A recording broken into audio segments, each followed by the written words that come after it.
weather outside is frightful, but the fire is so delightful. Since we've no place to go. Hello everyone, it's Denise at Something Beautiful Handcrafts, and I'm going to try to make up for that treacherous merino possum blend yesterday and trying to show you a little something else. Now, I think this will be my last video for Vlogmas. I made it 14 days, almost 15 days, so I think that was pretty good. That was really further than I had anticipated making it. And so it's not too bad. I don't think I'm going to try this Vlogmas thing again for a couple of different reasons. First of all, like I said, I normally don't produce 2 videos or 1 video a day. I normally don't even produce 1 video a week, so it was quite a schedule. And 2, I'm just not like really that interested in Christmas. Just not really a holiday person. So trying to keep up all the Christmas effort that usually only lasts me the first week of December anyway, and then I'm back to whatever. Blah. Not Grinchy, just, you know, I'm really not. I don't do birthdays or anything like that either. So that's just me. Okay, so anyway, this is a soft cheviot polypay bamboo faux cashmere / nylon alpaca bat. And if you don't know faux cashmere, it's pretty much just nylon. It's a whole lot of stuff in the bat that I would never actually mix together. But it's from the stash of Knit Fairy, so this is another stash item. And Knit Fairy was down for whatever. So she just tried all kind of stuff. So there's all kind of stuff in that stash. Now, I did look at it. I looked at it this time. First, before I started the video. And it is a very nicely carded bat. There's like maybe like a tiny little something right here. But that's just a little something, right? Everything else is smooth. It's just a nice bat. It's a very nice bat. Checked out the staple length, and generally cheviot has a pretty decent staple length. I don't know about polypay, but I know that cheviot tends to have a decent staple length. You know, bamboo, the faux cashmere, nylon, all that kind of stuff should be fine as far as staple length. So that's really, this is going to be nice. So I was trying to figure out what I was going to make with this because I don't really need anything. And I've decided that I'm going to spin for a pair of socks. I haven't made a pair of socks from Handspun Yarn. Actually, since I wrote the article and where was that? Ply magazine about the socks, the sock issue. Okay, so now what I just did is to help me, you know, make the change from whatever I was spinning before to now. I made myself a leader that is approximately the thickness I would want for whatever yarn I'm making. So then this leader is a 4-ply thin sock weight yarn. I can get a little heavier than that through the machine. So I don't need to have 4 super thin plies. I'm just going to have 3 plies. And one of my plies I think is going to be the cone of Lycra. Since I have it, I'm going to use it. So it's going to be pretty thin anyway, so I don't need to make it super thin. I'm going to reduce my tension. Okay, there we go. That's pretty thin. I don't think I want to be that thin. Okay, that actually looks about right. Oh, maybe a little more. Or I will have to do a 3-ply. Okay, there we go. That is how I'm going to start this out. You can see the staple length is nice. The distance between where I'm holding the twist back and my fiber, the drafting zone, shows you the staple length for the fiber I'm spinning. Now this is, let me change the swirl. This is Cheviot, which I love. Cheviot does not require a great deal of twist. Polypay is not too far off. So I don't have to spin like I'm making a mad getaway. In this case, I actually need to slow this down.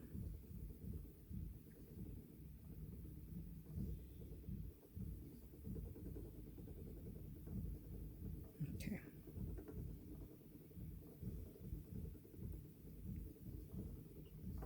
I thought there were 3 bats. It says 6 ounces. I don't remember using the other bat.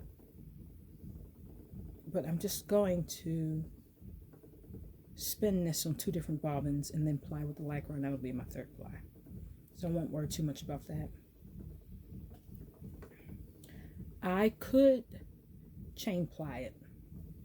Here's the thing about chain plying, and I want to say it is the Spinner's Book of Yarn Designs that discusses this. When you are making yarn for socks, the best yarn you could make is a 3-ply yarn, or there are some other combinations she had in there. I can't remember exactly what they're called. 2-ply, I mean, if you 2-ply, it'll be okay. If you spin it worsted, the worsted spin is going to give you your hardest wearing sock. Okay? But if you don't mind darning, that's not a problem either. But you can do it with 2-ply yarn. Most people do it with 3-ply yarn because the yarn is rounder. It'll feel smoother on your foot for the most part, and it will wear better. You can also chain ply a sock, and the big difference is that when you have a 3-ply sock and you knit it, and you have a hole versus when you have a chain ply sock and you get a hole, the hole opens up much larger on the chain ply sock because you got those 3 interlocking strands coming loose. So it's not that you can't chain ply a sock. It's just that when it wears, it kind of wears, differently than a traditional 3-ply.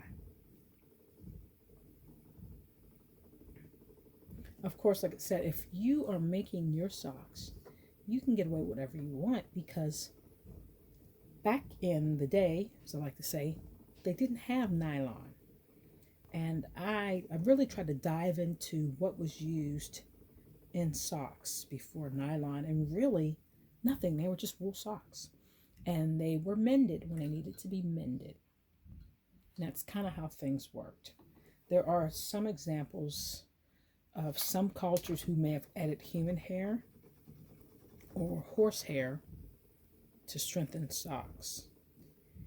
Also, what makes a good substitute for nylon is mohair. Like I said, you could just simply knit 100% wool sock, because nylon pretty much wasn't invented until was the late 20s, early 30s. And they were making socks long before 1930s.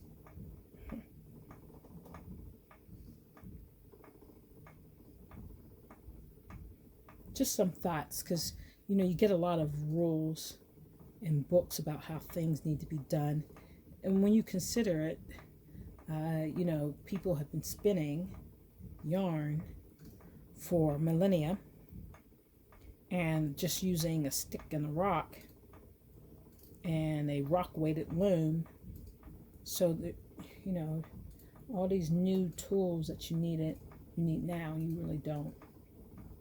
They make the work a little easier.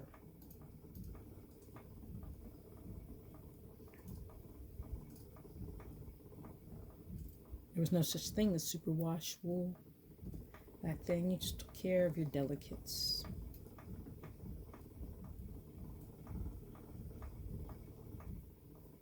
That's a little spot right there. I'd like to take care of them now. I'd rather have it too thick than too thin.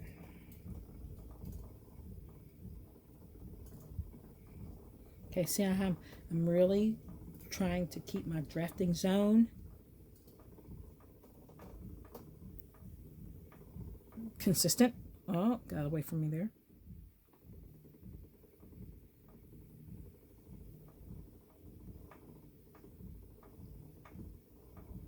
And this is going much better than yesterday's spin.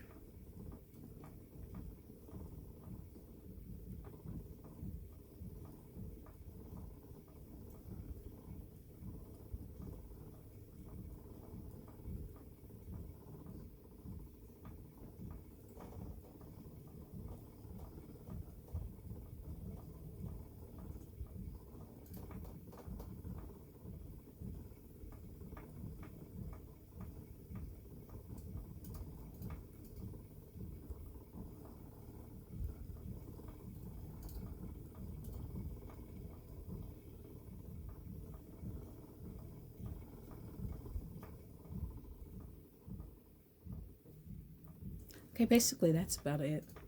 I don't really have anything else to talk about. I'm just going to spin this for as long as it takes. Then I'll apply it and send it through the circular sock machine. It should be about right for it.